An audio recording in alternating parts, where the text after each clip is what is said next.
Sembu TV leo imeweza kutembelea kita kimoja hapa kuongea na wadau 2-3. Naona hapa kuna sister moja hapa anatokea. Wasamani sister. Mimi naitwa Mr. Sembu. Mwenzangu naitwa nani? Mwenzangu naitwa nani? Naitwa Miss Lodi. Miss Lodi. Hapa tupo kitaa fulani, daktari sijakijua. Inaitwa kitaa gani hichi? Huko forest huko. Huko ndo forest. Sasa mimi nilikuwa na swali moja hapa ndakuuliza. Hivi ni kitu gani ambacho kitakacho kufanya unapomfumania mpenzi wako? Sawa? Naomba utaje vitu hivi viwili. Unaweza ukavifanya ukimfumania mpenzi wako. Ni mpenzi wangu. Yeah.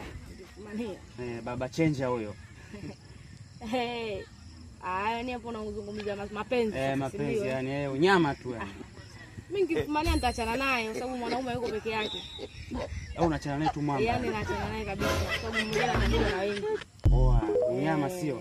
Alafu lingine nafanya mambo yangu, nafanya maisha yangu, naondoka eneo la tukio na kufanya mambo yangu sehemu nyingine. Hawezi kupiga kabisa. Simpiga yani, sinaacha kwanza endelee kufanya mambo yangu.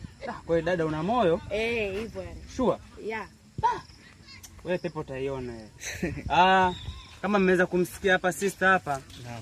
Ameweza kusema kwamba akimfumania mpenzi wake ni kweli yeye ataondoka, hatafanya chochote. Hivi ni kweli umemfumania kweli mpenzi wako, unaweza kaondoka tu bila kuchukua action yoyote?